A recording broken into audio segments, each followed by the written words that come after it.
Hello दोस्तों, स्वागत है आप सबका मेरे यूट्यूब चैनल रोहिणी क्लासेस में। तो आज हम क्लास 7th की एनसीईआरटी साइंस का चैप्टर 10 देखने जा रहे हैं, जिसका नाम है जीवों में श्वसन। और बहुत इंपॉर्टेंट पार्ट है, क्योंकि श्वसन के बिना कोई भी जीव जीवित नहीं रह सकता। ठीक है, और आज हम श्वसन के बारे में, श्वसन के पार्ट के बारे में, किस प्रकार हम श्वसन लेते हैं, है ना, किस प्रकार छोड़ते हैं, इन सब के बारे में डिटेल वे में स्टडी करेंगे। तो चलिए बिना किसी देरी के स्टार्ट करते हैं। बूझो जो है अपने दादा दादी से मिलने के लिए उत्सुकता से प्रतीक्षा कर रहा था, जो 1 साल के बाद शहर आ रहे थे। वह शीघ्र से शीघ्र बस स्टॉप पहुंचना चाहता था ताकि उनका स्वागत कर सके, और इसलिए वह भागता हुआ गया और कुछ ही मिनट में बस स्टॉप पहुंच गया। उसकी सांस तेजी से चल रही थी। उसकी दादी ने उससे पूछा, वह हाफ क्यों रहा है? बूझो ने बताया कि वह घर से दौड़ता हुआ आया है। उसे आश्चर्य हुआ कि दौड़ने के बाद वह सांस तेजी से क्यों लेने लगता है। यह प्रश्न जो है उसके दिमाग में घूमता रहा। बूझो के प्रश्न का उत्तर जानने से पहले ये समझना बहुत ज़रूरी है कि हम सांस लेते क्यों हैं। सांस लेना श्वसन प्रक्रम का एक चरण है। अब आइए हम जो है श्वसन के बारे में डिटेल में देखते हैं। तो बात करते हैं कि हम श्वसन करते क्यों हैं। हमने अध्याय 2 में जो है कोशिका चैप्टर पढ़ा था।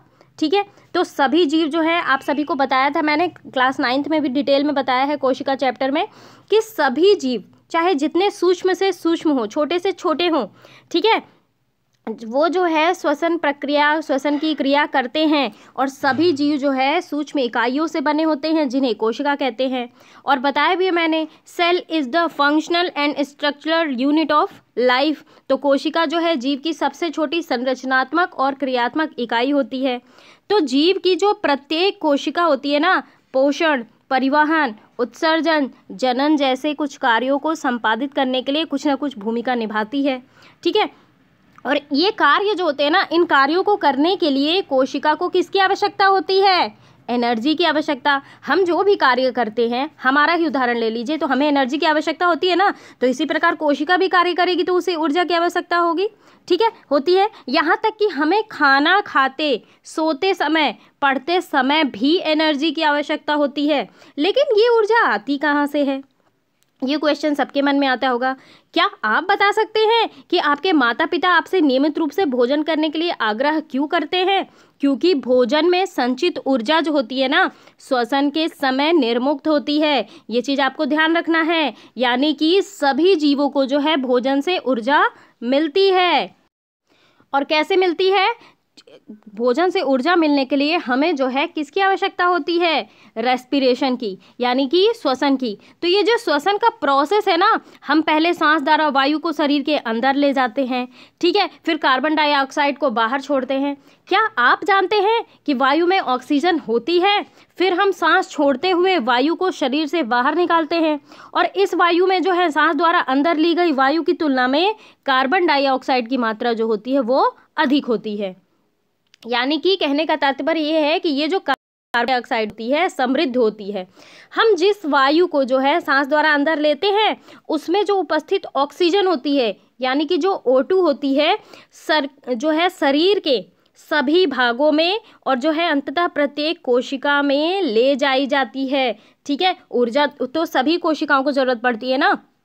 और कोशिकाओं में ये जो ऑक्सीजन होता है ना, ये जो है भोजन को तोड़ने में, यानी कि विखंडित करने में सहायता करता है। ठीक है, जब भोजन खाएंगे हम लोग, तो भोजन टूटेगा तभी तो उसका पाचन होगा। तो भोजन का विखंडन करने में कौन सहायता करता है? ऑक्सीजन सहायता करता है। बहुत इंपॉर्टेंट पॉइंट है, एग्जाम में पूछ सकता है। अब देखिए, कोशिका में भोजन के विखंडन के प्रक्रम से जो है, जब हमने भाई भोजन लिया, ठीक है, भोजन का विखंडन जो है ऑक्सीजन की उपस्थिति में हुआ, और ऑक्सीजन की उपस्थिति में जब भोजन का विखंडन होता है तो क्या होती है? ऊर्जा मुक्त होती है, एनर्जी रिलीज होती है, और इसी को कहते हैं कोशिकीय श्वसन। क्या कहते हैं? कोशिकीय श्वसन। और सभी जीवों की कोशिकाओं में ना कोशिकीय श्वसन होता है। ठीक है, कोशिका के अंदर देखिए भोजन, यानी कि भोजन को हम ग्लूकोज से डिनोट करते हैं, ग्लूकोज C6H12O6। ठीक है, तो ग्लूकोज ऑक्सीजन का उपयोग करके कार्बन डाइऑक्साइड और जल जो है विखंडित हो जाता है। और जब ग्लूकोज का विखंडन ऑक्सीजन के उपयोग द्वारा होता है ना, तो वो जो है वायवीय श्वसन कहलाता है, यानी कि ऑक्सी रेस्पिरेशन। ठीक है, और जो है ऑक्सीजन की अनुपस्थिति में भोजन विखंडित हो सकता है, इसे जो है अवायवीय श्वसन कहा जाता है। तो आप सभी को पता होना चाहिए कि भोजन के विखंडन से क्या मुक्त होती है, निर्मुक्त ऊर्जा निर्मुक्त होती है। अब देखिए यहीं पे जो है दिख रहा है glucose C6H12O6 in the presence of oxygen, oxygen की प्रेजेंस में जो है हो रहा है, तो क्या रिलीज हो रही है, कार्बन डाइऑक्साइड, जल और एनर्जी। तो ये आपको संभवतः मालूम होगा कि यीस्ट, खमीर जिसे बोलते हैं, जैसे जीव जो है वायु की अनुपस्थिति में जीवित रह सकते हैं। इनमें जो है अनॉक्सी श्वसन जो है होता है, अवायवीय जो जीव कहते हैं, क्योंकि ये अवायवीय श्वसन द्वारा ऊर्जा निर्मुक्त करते हैं। ठीक है, तो ये जो है ऑक्सीजन की अनुपस्थिति में जो है ग्लूकोज, अल्कोहल और कार्बन डाइऑक्साइड में विखंडित हो जाते हैं। तो पूछा भी जाएगा एग्जाम में कि जो है ऑक्सीजन की अनुपस्थिति में ग्लूकोज विखंडित होकर क्या देता है प्रोडक्ट, तो वो देता है अल्कोहल C2H5OH देता है। ठीक है, और कार्बन डाइऑक्साइड CO2 और एनर्जी रिलीज होती है। अब ये देखिए ऑक्सीजन की अनुपस्थिति। थोड़ा सा यीस्ट के बारे में देख लेते हैं। देखिए यीस्ट जो है ना, ये एक कोशिकीय जीव है। जिस प्रकार अमीबा जो है एक कोशिकीय जीव है, उसी प्रकार यीस्ट भी एक कोशिकीय जीव है। और यीस्ट जो है ना अवायवीय रूप से श्वसन करते हैं और इस प्रक्रिया के समय अल्कोहल निर्मित करते हैं, यानी कि इनका उपयोग जो है ना शराब यानी कि वाइन और बियर बनाने में किया जाता है। आगे बढ़ते हैं। अब देखिए सांस हम किसके माध्यम से लेते हैं, आप बोलोगे नाक के माध्यम से, कुछ लोग बोलेंगे हाँ नाक बंद रहेगी तो हम मुंह के माध्यम से लेंगे। तो सांस लेने के दो रास्ते हैं, हर चीज़ के दो रास्ते होते हैं, एक सही रास्ता होता है, एक गलत रास्ता होता है। उसी प्रकार सांस लेने के लिए भी जो है एक सही और दूसरा गलत रास्ता होता है। ठीक है, नाक द्वारा जो हम सांस लेते हैं वो सही रास्ता है, लेकिन जब हम मुंह द्वारा सांस लेते हैं ना तो ये हमेशा गलत होता है। हमेशा नाक से ही सांस लेना चाहिए। क्यों? क्योंकि नाक के अंदर छोटे छोटे बाल होते हैं। अब ये बाल क्या करते हैं, ये जो बाल होते हैं ना, हवा से जो धूल मिट्टी ये सब आते हैं ना, इन्हें जो है बाहर ही रोक लेते हैं और अंदर नहीं जाने देते। और जब आप मुंह से सांस लेते हैं तो क्या होता है, मुंह से सांस कभी नहीं लेना चाहिए। क्यों? क्योंकि ऐसा करने से हवा के साथ धूल और हानिकारक कीटाणु भी अंदर चले जाते हैं। तो आप समझ गए होंगे कि हमेशा जो है हमें नाक से ही श्वसन करना चाहिए, ना कि मुंह से। आगे बढ़ते हैं। तो देखिए अभी तक मैंने क्या बताया, प्रत्येक प्राणी सांस लेता है। सांस लेना जो है एक ऐसी प्रोसेस है जिसमें क्या होता है, जिसमें प्राणी खाद्य अणुओं को ऑक्सीकृत करके क्या करता है, कोशिका के लिए ऊर्जा पैदा करता है। ठीक है, तो सांस जो है ना, सांस जो प्रोसेस होती है, सांस क्रिया के फलस्वरूप पानी और कार्बन डाइऑक्साइड बनते हैं और ये दोनों ही अपशिष्ट पदार्थ हैं। ठीक है, जिन्हें शरीर से बाहर निकालना बहुत ज़रूरी होता है। तो शरीर में ना हवा के अंदर जाने और बाहर निकलने की निरंतर प्रक्रिया होती है। ठीक है, सांस द्वारा हवा को अंदर लेने और बाहर निकालने की क्रियाओं में एक संबंध होता है। ठीक है, सांस लेने की क्रिया को इंस्पिरेशन यानी कि इन करना, अंदर लेना, ठीक है, उच्छ्वास, और बाहर निकालने की प्रक्रिया जो है एक्सपायरेशन यानी कि एक्स मतलब बाहर निकाला, निःश्वसन कहते हैं। ठीक है, तो बेसिकली अगर मैं एवरेज की बात करूं तो मनुष्य जो है 1 मिनट में 15 से 17 बार सांस लेता है। ठीक है, 1 मिनट की मैं बात कर रही हूँ। ठीक है, तो सांस की जो क्रिया होती है ना कई पदों में पूरा होती है, जैसे उच्छ्वास हो गया, निश्वास हो गया और विश्रामावस्था हो गया। ठीक है, आगे बढ़ते हैं। हमारी पेशी कोशिकाएं भी जो है अवायवीय रूप से श्वसन कर सकती हैं, लेकिन ये ऐसा जो है थोड़े समय के लिए ही कर सकती है। अगर पूरे समय की बात करें तो नहीं, थोड़े समय के लिए। और वास्तव में ये जो प्रोसेस है ना, ये जो प्रक्रम है, उस समय होता है जब ऑक्सीजन की अस्थायी रूप से क्या हो जाती है, कमी हो जाती है। बहुत देर तक अगर मान लीजिए आप व्यायाम करते रहें, तेज़ी से दौड़ते रहें, ठीक है, कई घंटे आप टहलते रहो, साइकिल चलाते रहो, भारी वजन उठाने जैसे अनेक कार्यों के लिए जो है नॉर्मल एनर्जी की तो ज़रूरत नहीं पड़ती है, उससे भी बहुत ज़्यादा एनर्जी की ऊर्जा की आवश्यकता होती है।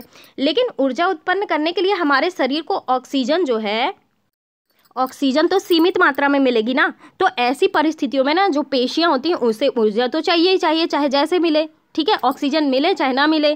तो ऐसी स्थिति में जो पेशी कोशिकाएं होती हैं वो अवायवीय श्वसन द्वारा ऊर्जा जो है अतिरिक्त मांग को पूरा करती हैं। देखिए, ग्लूकोज जो है पेशी में ऑक्सीजन की अनुपस्थिति में क्या बनाती है, लैक्टिक एसिड और जो है ऊर्जा रिलीज करती है। ठीक है, ये चीज़ ध्यान रखना है। क्या आपने कभी सोचा है कि बहुत ज़्यादा व्यायाम जो है करने के बाद आपकी पेशियों में ऐंठन क्यों होता है? ऐंठन तब होता है जब पेशियां जो होती है ना अवायवीय रूप से श्वसन करती हैं। अब इस प्रक्रम में जो है ग्लूकोज के आंशिक विखंडन से क्या होता है, लैक्टिक अम्ल और कार्बन डाइऑक्साइड बनते हैं। इसीलिए कहते हैं कि जब आप अगर अधिक व्यायाम करके आओ तो बहुत ज़्यादा थक जाते हो जो है, और जो है पेशियों में दर्द होने लग जाता है। तो किसके कारण, लैक्टिक एसिड के जमाव के कारण। ये देखिए लिखा भी हुआ है कि लैक्टिक एसिड के संचयन यानी कि जमाव के कारण पेशियों में क्या उत्पन्न होता है, ऐंठन उत्पन्न होती है, ऐंठ जाता है पूरा। ठीक है, तो गर्म पानी से स्नान करने या फिर कह लीजिए कि शरीर में मालिश करवाने से हमें जो है ऐंठन से आराम मिलता है। क्या आप अनुमान लगा सकते हैं कि ऐसा होता क्यों है कि गर्म जल से ही जो है मालिश करने से जो है हमारा लैक्टिक एसिड कम हो जाता है? तो देखिए, गर्म जल से नहाने से या फिर जो है शरीर में मालिश करवाने से ना ब्लड सर्कुलेशन जो होता है, रक्त का संचरण जो है वो बढ़ जाता है। अब इससे क्या होता है, अब इससे ये होता है कि पेशी कोशिकाओं को ना ऑक्सीजन मिल जाती है। ऑक्सीजन की जो भी आपूर्ति होती है वो बढ़ जाती है, और जो ऑक्सीजन है ना इसकी आपूर्ति बढ़ जाने से लैक्टिक अम्ल का कार्बन डाइऑक्साइड और जल में पूर्ण विखंडन हो जाता है। अब एक क्रियाकलाप दिया गया है, इसे जो है शिक्षक और शिक्षिका की उपस्थिति में जैसे बालकों के लिए दिया हुआ है। ठीक है, तो अपने नथुनों और जो है मुख को कसकर बंद कर लीजिए और घड़ी की ओर देखिए। आप कितनी देर तक इन दोनों को बंद रख पाए, यानी कि नाक और मुंह जो है कितनी देर तक बंद कर पाए बिना सांस लिए। कुछ समय बाद आपने क्या महसूस किया, आप उस समय को नोट कीजिए जब तक आप अपनी सांस को रोक के रख सके। यानी कि अब आप जान गए होंगे कि जो है आप बिना सांस लिए अधिक देर तक जीवित नहीं रह सकते। यानी कि श्वसन की क्रिया का नियंत्रण जो है कौन करता है, मस्तिष्क। कौन, हमारा ब्रेन। तो श्वसन क्रिया का नियंत्रण मस्तिष्क के श्वसन केंद्र द्वारा स्वाभाविक रूप से होता है। ठीक है, और ये जो केंद्र है ना ये रक्त में उपस्थित कार्बन डाइऑक्साइड के प्रति बहुत संवेदनशील होता है। और जैसे ही जो हमारे ब्लड में ना कार्बन डाइऑक्साइड की मात्रा बढ़ती है और ये जो केंद्र है ना अधिक बार सांस लेने के लिए संदेश भेजने लग जाता है और हमारी सांस जो है वो बढ़ जाती है। और श्वसन और सांस लेने का अर्थ ये हुआ कि ऑक्सीजन से समृद्ध वायु को अंदर खींचना यानी कि अंदर लेना, ग्रहण करना, और कार्बन डाइऑक्साइड से समृद्ध वायु को बाहर निकालना। सांस लेना, सांस छोड़ना, सांस लेना, सांस छोड़ना, जो कि मैंने अभी बताया था आपको कि इंस्पिरेशन और एक्सपिरेशन वही है कि ऑक्सीजन से समृद्ध वायु को जब शरीर के अंदर लेते हैं तो उसे इंस्पिरेशन यानी कि अंतः श्वसन कहते हैं, और जब कार्बन डाइऑक्साइड से समृद्ध वायु को बाहर निकालते हैं तो उसे उच्छ्वसन यानी कि एक्सपिरेशन कहते हैं। ठीक है, और ये जो है ना ये एक सतत चलने वाली प्रक्रिया है। ठीक है, जो प्रत्येक जीव के जीवन में हर समय यानी कि जीवन पर्यंत होता है, और ये जब रुकेगी तो सांसें भी रुक जाती हैं। ठीक है, और कोई व्यक्ति 1 मिनट में जितनी बार श्वसन करता है उसे उसकी जो है रेस्पिरेशन रेट यानी कि श्वसन दर कहते हैं। तो ये अंतः श्वसन और उच्छ्वसन दोनों साथ साथ होते रहते हैं। ठीक है, आप सभी को पता है कि हम जितनी दफ़े सांस लेते हैं उतनी दफ़े सांस छोड़ते हैं। तो एक श्वास या फिर सांस का अर्थ होता है एक अंतः श्वसन और एक उच्छ्वसन। ठीक है, क्या आप अपनी श्वसन दर का पता लगा सकते हैं या फिर लगाना चाहेंगे? क्या आप ये जानना चाहेंगे कि श्वसन दर स्थिर क्यों होती है या फिर शरीर की आवश्यकता के अनुसार परिवर्तित होती रहती है? अब आइए इसे भी हम जो है एक क्रियाकलाप के माध्यम से समझने का प्रयास करते हैं। देखिए, सामान्यतः हमें ये आभास नहीं होता कि हम जो है श्वसन कर रहे हैं। क्या आभास होता है? नहीं होता। हालांकि यदि आप कोशिश करें तो आप श्वसन की दर की गणना कर सकते हैं। अब इसे ज्ञात करने के लिए आप विश्राम की स्थिति में बैठकर सांस लीजिए और छोड़िए, और ये पता लगाइए कि आप 1 मिनट में कितनी बार सांस अंदर लेते हैं और कितनी दफ़े जो है सांस बाहर छोड़ते हैं। क्या आप उतनी ही बार अंतः श्वसन करते हैं जितनी बार उच्छ्वसन करते हैं? अब जो है तेज चलने और दौड़ने के बाद अपनी श्वसन दर को नापिए। अपनी श्वसन दर को दौड़ना बंद करने के तुरंत बाद और या फिर जो है पूर्ण विश्राम करने के बाद ज्ञात कीजिए। अपने निष्कर्षों की सारणी बनाइए तो जाहिर सी बात है, जब हम दौड़ने के बाद अपनी श्वसन दर नापेंगे तो हमारी जो इंस्पिरेशन और एक्सपिरेशन बहुत तेज़ होगी, और जब विश्राम के बाद तो थोड़ी धीमी अपेक्षाकृत होगी। तो इन सब क्रियाकलाप के माध्यम से हम जो है अवश्य अनुभव हमें ये हुआ होगा कि जब किसी व्यक्ति को अतिरिक्त ऊर्जा की आवश्यकता होती है तो वह तेज़ी से श्वसन करने लगता है। ठीक है, अब ये देखिए यहाँ पे दिया भी हुआ है कि कोई वयस्क व्यक्ति विश्राम की अवस्था में 1 मिनट में 15 से 18 बार सांस लेता है, ठीक है, और बाहर निकालता है। और अधिक व्यायाम करने के बाद जो है उसकी दर, वही दर जो है 25 बार प्रति मिनट हो जाती है, बढ़ जाती है। और जब हम व्यायाम करते हैं तो हम न केवल तेज़ी से सांस लेते हैं बल्कि हम गहरी सांस भी लेते हैं, और इस प्रकार अधिक ऑक्सीजन जो है हम ग्रहण करते हैं। तो व्यायाम करने के बाद हमें अधिक ऑक्सीजन की आपूर्ति होती है, और ये जो है भोजन के विखंडन की दर को भी बढ़ा देती है। हम कहते हैं ना कि जो है हम दौड़ के आए या फिर हम खेल के आए तो हमारा खाना जल्दी पच गया, तो यही चीज़ है, ऑक्सीजन की आपूर्ति ज़्यादा मांग होती है, तो मांग ज़्यादा होगी तो विखंडन की दर भी तो बढ़ेगी ना भोजन के। ऑक्सीजन का काम क्या है? भोजन का विखंडन करना, और भोजन का विखंडन कब होता है? ऑक्सीजन की उपस्थिति में, जिससे अधिक ऊर्जा निर्मुक्त होती है। ठीक है, तो क्या इससे ये स्पष्ट हो जाता है कि शारीरिक क्रियाकलाप के बाद हमें भूख क्यों लगती है? देखिए, पहेली ये जानना चाहती है कि जब हमें नींद आती है या झपकी आती है तो हम जम्हाई क्यों लेते हैं।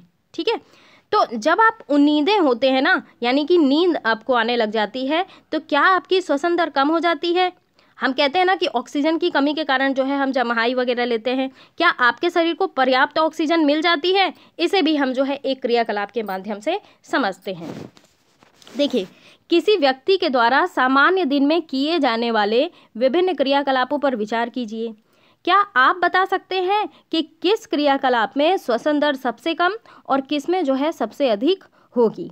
अपने अनुभव के आधार पर चित्र 10.3 में दिए गए क्रियाकलापों की श्वसन की बढ़ती दर के प्रक्रम में जो है व्यक्त कीजिए। अब आप सभी ये चित्र देख लीजिए कि किसमें जो है एनर्जी सबसे ज़्यादा लगेगी। ठीक है, और अगले पार्ट में जो है हम देखेंगे कि हम श्वास कैसे लेते हैं, और श्वसन के पूरे पार्ट के बारे में, यानी कि मैं थोड़ा सा आपको दिखा भी दूँ, ये जो है श्वसन, मानव श्वसन तंत्र के बारे में कि नासा गुहा क्या होती है। ठीक है, श्वास नली, फेफड़ा, पसलियों, इन सब का, डायफ्राम का क्या काम होता है, इसके बारे में हम डिटेल वे में स्टडी अगले पार्ट में करेंगे। तो कैसा लगा मेरा ये वीडियो, ज़रूर आप मुझे कमेंट बॉक्स में बताएं। गाइस, चैनल को सब्सक्राइब ना किया हो तो ज़रूर कर ले, ये चैनल आपके लिए बहुत बेनिफिशियल है। और अगर आपको जो भी डाउट होता है तो कमेंट बॉक्स आपके लिए खुला ही हुआ है। ठीक है, तो चलिए यहीं पर समाप्त करती हूँ। और गाइस, वीडियो को शेयर कर दिया करिए और चैनल को सब्सक्राइब कर लीजिए। Thank you very much.